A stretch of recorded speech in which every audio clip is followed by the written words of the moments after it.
All right, guys. So for the buffer lab, you are going to need the pH meters that will hook up to someone's Chromebook because you need to know the pH after adding a certain amount of acid or base as you go through. So how you're going to do that is there's the pH meter.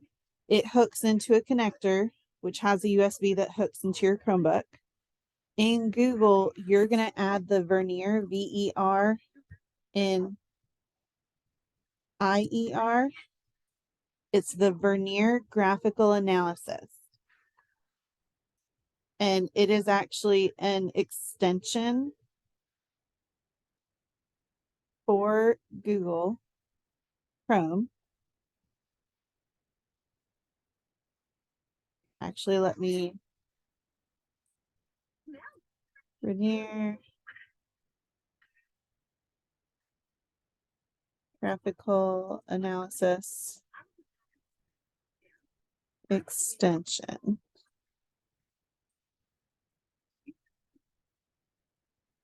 There we go. So in Google Chrome, it's the Vernier Graphical Analysis.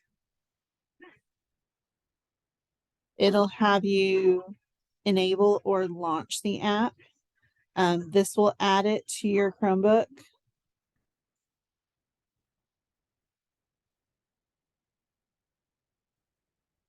And it will actually show up under the little puzzle piece in your Chrome.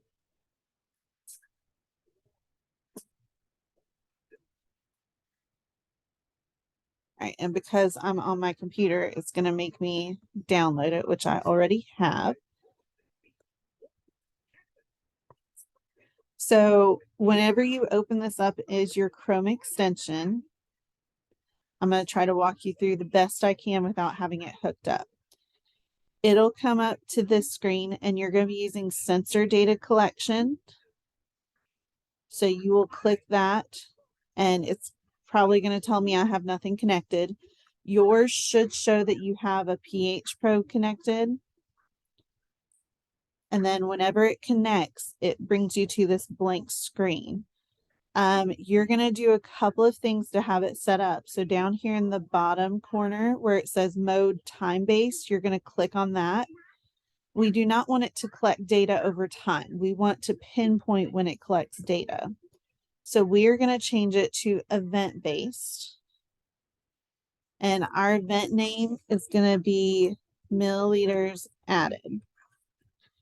And it can be acid added or base added depending on which one you're doing. But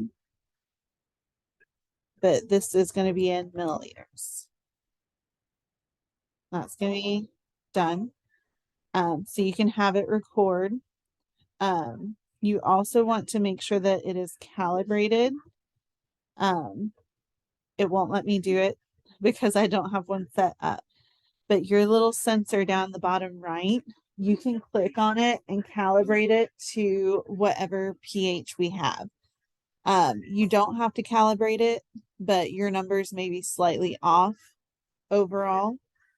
So what you're going to do is whenever you are ready to start collecting data, up in the top is going to be a start data collection button. Click on that and it will start running the program.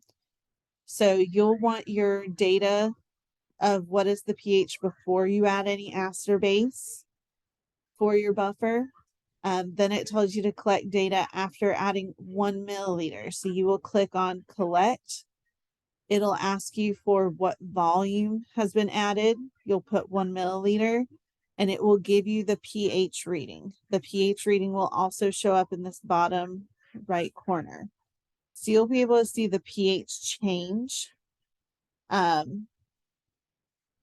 You can also change your shape of the data. And you can actually save this on your computer whenever you're finished. You should be able to click the 3 dots. Actually, no, that should be under untitled. You can actually save that as a document. So you can refer back to the graph as needed or share it with your group members.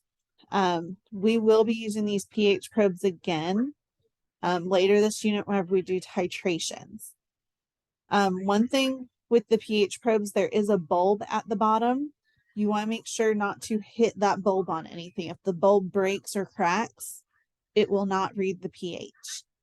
You want to make sure that that bulb is completely submerged at all times. That's going to give you the best pH reading. And if you think that there's something on it, you can always simply rinse it with water and then go from there. So hopefully this helps you get started with your buffer lab.